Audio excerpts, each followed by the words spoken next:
Ayan, ang aking bidabidang ornamental. Diba guys? Ayan.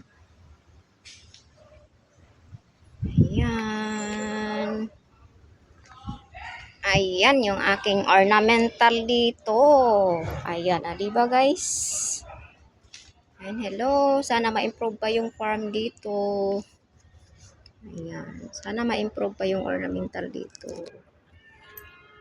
Yung farm na matatamna namin. Sana ma-improve pa ito.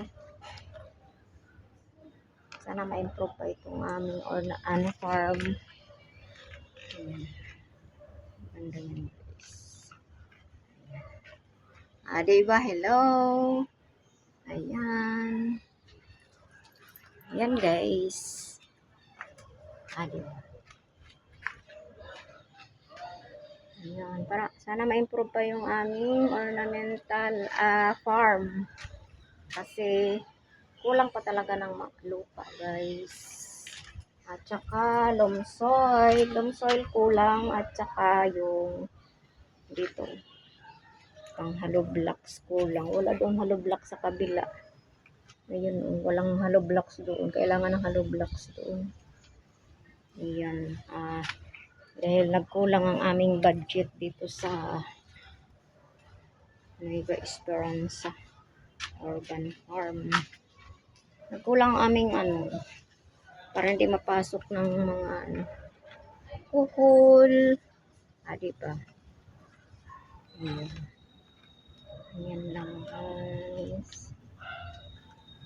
Sana ma-improve pa ito ang aming farm. Ayan. Ayan. Hello sa aking mga viewers, followers. Kulang ng loam soil ang aming tanim. Ayan. Kaya ayan, hanggang dito na lang. Bye-bye. Bye-bye. I-off ko na yung aking tubig. Ayan. Ang payat ng aking kalamansi guys kasi kulang ng loam soil ang aking mga tanim. Lalo na yung aking loya, saka turmeric. Meron pa akong itatanim dito. Kaso nga lang, wala pang loam soil. Ayan. Ayan.